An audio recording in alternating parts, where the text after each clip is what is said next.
what it looks like at a property with beef, sheep, horses, all sorts of different animals. What kind of a noise was that?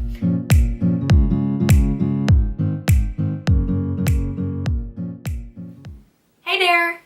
I'm VetMed Kid, and today I thought I would share some stories that I've got from my EMS placement.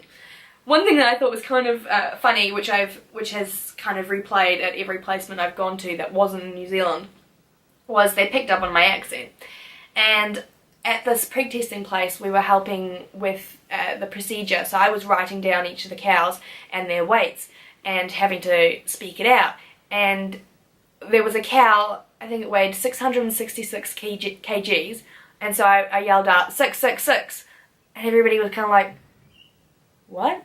Is she saying 6? 3 times over? I was like, no, I'm just a Kiwi. BT dubs, I think the New Zealanders say it correctly, and the Australians saying 6, you are incorrect. Just gonna put that out there.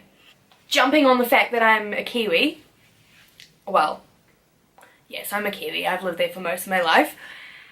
I still haven't really had a heap of experience with sheep because I live in Auckland, basically in the suburbs, yet living in Australia I still got so much stick for the sheep jokes.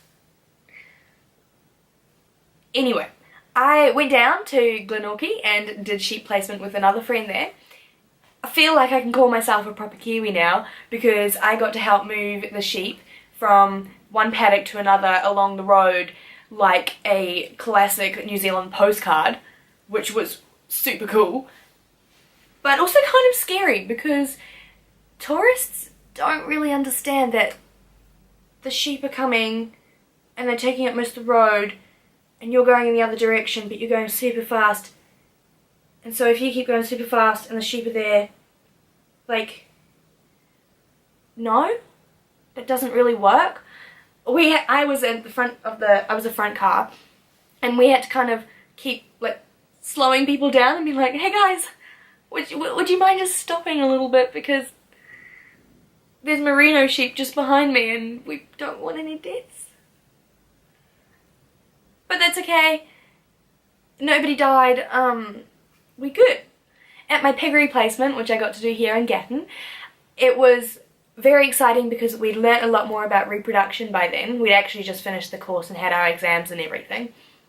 And I now got to see it in real life, which is always super cool. That's one thing I love about EMS placement, is once you've actually learnt everything and you know all the theory side of it, or you should know all the theory side of it, you get to go and put it into practice, which kind of cements it all in your brain. And you can test yourself because you can be like, why am I giving this pig oxytocin? Oh yeah, that's what it does. Anyway, we had this one sow. She was quite old, about 10 years old, and she had been trying to farrow for quite a long time. She'd managed to get one piglet out, but the others just didn't seem to be coming, and we kept going back to check on her at the required intervals, and nothing was happening. So we gave her a shot of oxytocin to try and get the farrowing to keep going, but still nothing was happening. And in the end, unfortunate for the sow but really cool for my own learning experience, I got to glove up and go inside the sow and pull out these 2 piglets. But as I say, unfortunately for the sow, these were both stillborn piglets, and I got to feel in around her and everything, and there weren't any more piglets in there. One thing I think that's really interesting in pig reproduction is they should have 2 piglets in each horn. So each uterine horn there should be 2 piglets, so that the farrowing process, which is giving birth, sorry I didn't mention that before, the farrowing process can actually occur because there's enough hormones going on and everything. But this sow, she'd obviously had the 1 piglet, and then the other 2 were the only other 2 piglets that she had, so she didn't have the required 4 piglets for this farrowing to occur properly, which is probably one of the reasons why these 2 piglets were stillborn.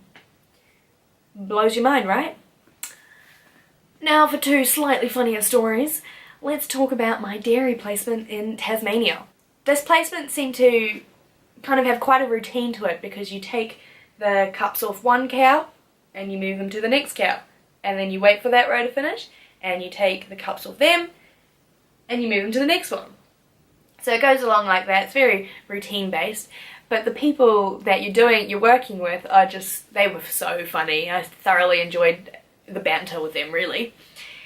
And one thing that they were telling us about was, so you've got your apron on and you got your gumboots on, and they were telling us about when cows urinate or defecate.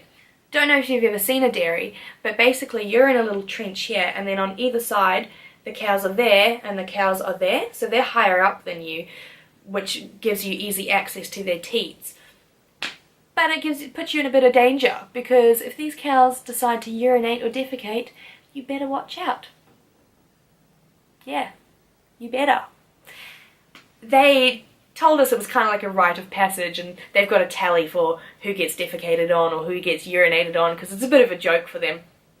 And there I was thinking on the first day, I'm too good for this. I'm not going to get urinated or defecated on. I'm fine. I've got pretty good reflexes. Do I have good reflexes? No, not when you get distracted. I was standing just talking to one of the people that I was working with, because we were just waiting for some of the slower cows to finish milking, and I just wasn't paying attention. I was too interested in the conversation, I suppose. And then I got a shower, but it wasn't a clean shower. I got showered with green poo, and it didn't just get it, like, I tried to run away but I failed, and I didn't just get it on my apron. I got it inside the apron on the top, and then I got it inside the top on my skin, and then I got it on my face, including my lips. Just let that sink in. I got cow poo on my lips. And I thought that the poo would be the worst part, right? No. I then got urinated on the next day. I had a nice green shirt on. It was one of my nice little work shirts that I'd picked up from the op shop, and I had another waterfall, another shower. This time it was yellow, and it stunk worse than the poo. And it's so acidic, I guess probably because of the grain that they're eating, that it actually burnt, and it's changed the colour of my green top. So that was delightful. If you kind of are involved with dairy, you probably know more about this than me, and it would probably occur quite often, but for me, I had never been urinated or defecated on as a shower. The last story, this one's one of my favourite to tell. So it was at Akaroa, we did lots of matings with the alpacas. So it was like a morning routine. We go in and we do the spit off test. Spit off test, what's that? Well, basically it's testing whether the female alpaca, the hembra, is pregnant or not. So if she is pregnant, she'll come in, we'll lead her into the male, and she will quite literally spit at that male alpaca, the macho. Or at me, because I was at the gate and she knew where the gate was, so she aimed the spit in that direction. Yeah. But if she wasn't pregnant, she would quite literally sit for the male and they would mate. We had this one male come in the one day who hadn't had his go at mating for the season yet.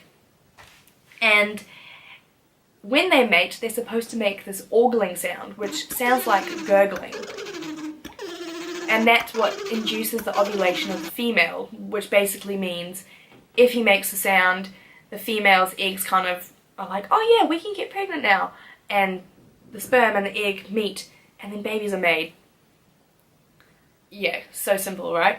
Anyway, so we had this one alpaca come in and he wasn't ogling. And we're like, dude, what are you doing? You need to ogle. So we were like, okay, well, let's try have his mate ogle in the next little pen.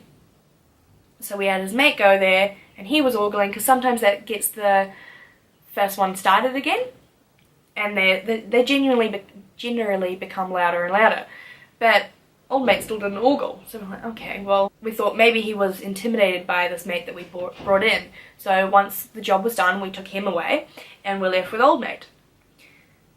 So we were like, you're still not ogling. We played a video of another alpaca making the ogling sound in the hopes that he would start ogling, but not because he was no longer intimidated by his friend. But he didn't. So we were like, what do we do? We had this bright idea to play some music, so I tried a Bruce Springsteen song. Can't remember which one it was, but I tried it. Didn't work. So we're like, maybe he likes a different song? Let me tell you.